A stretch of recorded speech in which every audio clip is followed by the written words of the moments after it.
Tell them to give us a second.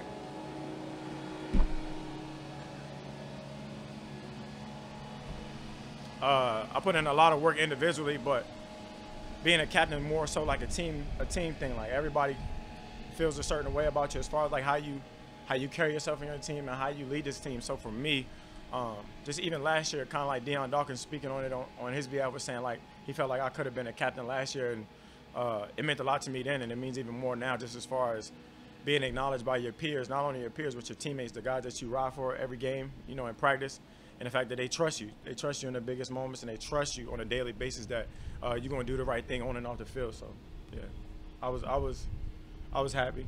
Some people questioned before you came here Yeah. who you were as a teammate. Does that kind of give you some validation for people who doubted you, probably didn't know you, just made assumptions based on circumstances? Yeah, I mean, prior to it, it was fair for me just because coming from my old team, up to me, I hate talking on old stuff, but up to me wanting to leave and wanting to go to another place, I was a great teammate. It wasn't until I wanted to, do something else is when I became a bad teammate. So as far as like when things are going good, it's all good until it's not good. So for me, even then, I always try to play with a chip on my shoulder and lead my team the best way I know how. And kind of coming here, and I had a fresh start. It was fair for people to make their assumptions or their assessment from outside looking in. That's fair. I just look at it as in when I get there, I'm saying, I'll show them who I am and we'll go from there. So, I mean, as far as like my new chapter with my new team, things are going pretty good, trying to keep it that way. Is that hard to balance at all of knowing who you are and showing that to a new team, but also like you're figuring out this organization, you're getting to know everyone here at once? Yeah, 100%. Just, I mean, a lot of people speak on like mental health and things to that latitude. Just as far as like a lot that could have broke me as far as like going to a new team and things couldn't have went well, or things could have went a little shaky, or I couldn't have had the success I had. So I'm more so thankful now. But I'm saying at this point in my career, I've tried to earn the respect of my peers. I try to earn the respect of my coaches. And I feel like having that new start was more so like God putting me in a new position to be like, all right, show them who you are. And they embraced me. And I was just thankful that they embraced me and they didn't judge me. They didn't have like put me on this pedestal or in this bad place of this is the kind of player he is, so let's treat him this kind of way. No, I just came in here and tried to earn the respect of my teammates and my coaches, and it ended up going well. Was there a moment when you were like, okay, this was right, I can feel it now, or? Yeah, I don't know. Like when I met Josh, like in that summertime, I kind of felt like embraced. But when I got around the team and training camp and then the first game and that kind of thing, after a couple games, I kind of felt like, damn, like it's kind of like my new home. In the beginning when I was scared to be the redhead stepchild. But now it's just like after those couple games, I was like, damn, like this is my new home, and they did embrace me. So embrace the process, love the process, and enjoy your new teammates.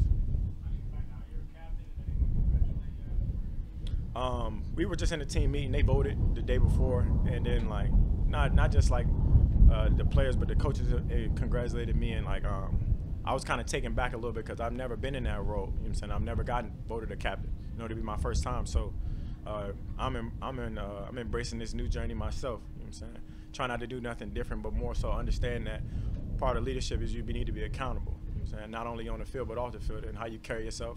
And I'm a guy that brings a lot of juice day in and day out. So I'm going to be the guy I am, and I'm going to just try to carry it that way. To clarify, sorry, I don't know this. Take your time. Captain in college or high school or anything like that? In high school, but I mean, in high school, the best player would be the captain. So, matter of fact, I don't even think I was a captain then, but you got to ask my old coach. But, this means a lot to me. This means the most to me up to this point. Why do you think now is the first time? I don't know. I ain't do enough of the right things. Maybe it was just a situation, or maybe, even with my old team, we had a lot of older guys on our team, and I was pretty young. So, I was at the right place at the right time. What do you feel like is the number one attribute of a leader? For me, you have different kind of leaders. I actually was reading up on that as far as like guys who are vocal. You got guys who are vocal, and you got guys who lead by example, and you got guys who do a little bit of everything. But for me, like a true leader is knowing your teammates. You got some guys that you can scream at, you can cuss them out, and they'll react well. Then you got to know a guy that doesn't react well to that. A guy like Josh, who has a lot of energy, he's playful, but in the game as being a quarterback, you might have to have his back and just be like this. Let's all settle down. Just take a play, your next play, your best play. Because I like to get riled up too. Everybody does. Everybody has a lot of energy, but different people lead different ways, and being able to know your teammates and know what they need, that's a leader to me. Stefon, you mentioned the whole redheaded stepchild thing. Before you got here, were there ever any moments of self-doubt before you kind of felt, oh, okay, I blend in here, this is great? Nah, as far as like my confidence, I never lost my confidence, you know, and it's a thin line between being confident and cocky. Like, prior to coming here, I was just confident in my ability, and I knew what I could do, and I knew what I could bring to a team, but I had yet to put that on tape.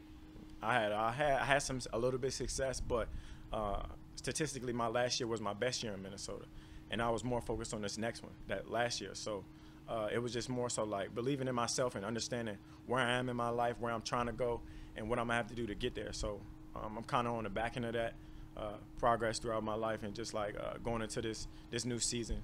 We didn't get as far as I would like to go last year, so I'm more so focused on what things I can do better, how I can be a better teammate, be a better player, and just keep progressing. Yeah, I think it was Leadership for Dummies and stuff like that, like, or like little quotes on Instagram or quotes on Google, just as far as like, this was before I even got named the captain. You know what I'm saying? Like, I did a little bit of it last year too, just going on a new journey, being around new people, because I was around the same people for years. You know, we had pretty much the same team, so it was like I started all over again, and I'm saying I wasn't a young player. You know what I'm saying? I wasn't a rookie anymore. I was going into my 6th year. You know what I'm saying? So how could I be the best teammate I need to be up to that point? And it worked out.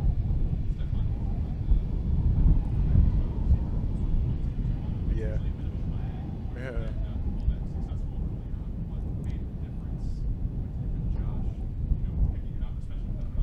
We had this argument all the time in the receiver room, and we talk a lot of trash because we go, it's 70% Diggs, you know, play calling.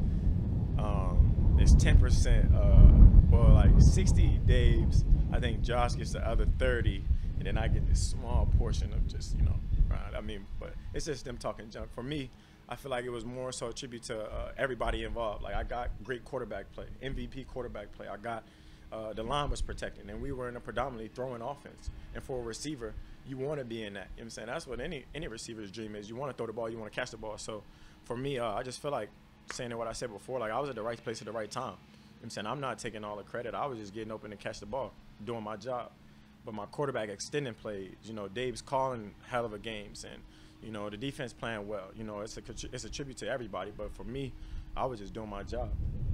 Stefon, did you get to talk to Tua at all this weekend in College Park? Nah, I didn't get to talk to my brother. I didn't even really see him. You know what I'm saying? I was on the other side. I think he was closer to the bench. I would have loved to talk to him, you know, have a couple words before we played him in a couple weeks or whatever. But I love Tua. You know, even when he was at school with my brother, my brother had like a spring game or like an A-Day or something like that. And I think at the time Jalen Hurts was the quarterback, and we saw a little bit of Tua. And my brother was like, that's a really good quarterback as far as talking about Tua. And I was like, he looks good. I don't know. It was like, it's a warehouse over there. They got hell of a players, and he ends up in the league playing well. So that's awesome. How'd the little brother do this weekend? He did good. He actually, it's crazy. I knew the little brother. He actually threw to me a couple years ago when he first got to Maryland. So to see him out there running, scrambling, and throwing the ball like this, he's gonna be good too. They got a nice little family. You know what I'm saying? I was like, my brother made it to the league. I was like, they might got something cooking over there in the Tua family. What's the balance of watching last season, also using it as motivation, or even an educational tool to learn from those experiences? Just as far as like we know, being on the other side, like, you know, everybody wants to be the underdog. You know what I'm saying? People say they don't want to be the underdog, but it's easy being an underdog. It's harder when you're playing well and people know that you can play well, and then you got to live up to a standard of playing well each and every day, each and every game. So for us, you know, last year is over. You know what I'm saying? We can't translate those wins, but what we can do is take what you know what I'm saying, from the good side of it and translate it to this year, and the things that we didn't do well, you know, keep it in the forefront of your mind. And we didn't do X, Y, Z well. Let's make sure that's one of a point of emphasis going into the year. And week 1, we can only start there. What is it that makes it challenging being a favorite as opposed to an underdog? It's just more so, like I kind of say, like accountability. You know, last year you don't have a lot of weight on you when you're the underdog. You just got to go prove yourself, and people counting you out. And that's what this game is all about. People like being like doubted, or like that kind of drives them. It's harder when you're not being doubted and people know you're good. So then you gotta prove yourself all over again each and every day. Like for me, I gotta not only prove it to the guys next to me, I got to prove it to the guys across from me, the guys on scout team, like, because they're trying to get better each and every day. And for me, I hate losing, so I wanna win. Stefon, what do you imagine your first game ever in front of a full Bills Mafia crowd to be like? I can tell you a story right now. Last year in the playoffs, right, we had it was the first time having fans, and it was like Gabe Davis can tell you this story too. Like, I had a play where as though, I mean, it was like a drive starter, and like I kind of like got into the crowd a little bit, and then I dropped the ball. Like, I think it got tipped, but I dropped the ball. And I was like, yeah, I'm not going to do the hyping the crowd up. So I think they'll just get hype on their own. So I'm going to just focus on the game. But I'm excited. I think it's going to be crazy. It's going to be loud. That's what people are talking about all week. Like, you haven't had a game with the fans. I was like, nah, I haven't. But I'm actually just focused because, you know, I can't, obviously I can't do both. How was your success Two more on the guys. field? Your success on the field led to more marketing opportunities, Mhm. whether it's Jordan Brand or stuff like that. What's that been like? It's been an experience in its own. As far as like playing well comes with a lot. You know what I'm saying? On the field and off. But as far as like with the marketing and that kind of thing, I kind of let that stuff kind of figure itself out. I'll be focused more so on the football. I tell my agency, my marketing rep, and everybody involved that let me do my job. You know what I'm saying? And I'll make y'all job a lot easier. Y'all go do your job. I'll just do mine, and I'll stick to the football. But I try to get educational pieces along the way. But more so, let me just focus on what got me here, not what you know what I'm saying, the perks of it. You say that you guys talk a lot of junk inside that wide receiver Yes, room. whole lot of junk. How much competition goes on inside that? Every day. I mean, every day is nonstop. I got B's telling me he's faster than me every day. He gets more open than me. Then I got E. He doesn't talk a lot of trash, but I try to get E going. Like, come on now, you know what I'm saying? I need you to run a little faster, old man. And E looks great, so it's like he knows I'm being playful, and he's still like, "Nah, I got you. I said, "I'm just kidding, E." But you can tell he still got that dog mentality. That he just got in the league or something. I'm like, I mean, it's a tough road. And then you got little Isaiah, but he's a hater, so he's not. You can't do no right in his eyes. And then you got like Gabe, and Gabe's a real dry, humorous, sarcastic guy. Where does that room's talent level kind of stack up from where maybe you've been expecting? Shit, I've been in some good receiver rooms, as we all know. Like, Adam Thielen's a hell of a receiver. I've been with like Mike Wallace. I've been with some guys. Cordell Patterson was a hell of a talent, like one of the most talented guys I've been around. So it's just, this room is kind of like a little older as well. You know what I'm saying? I feel like I'm an old ass man now. Excuse my language, but I'm in year 7, and I got some older guys alongside of me and some guys that's trusted. So for me, it's a lot of talent. We got some young talent too. Gabe can do pretty much everything, and then we got Isaiah running around. You know, so for me, it's a very talented group, and I'm gonna try to do my best to lead the group to where we want to go. Last one, you missed quite a few practices leading up. Yeah, a little worried, huh?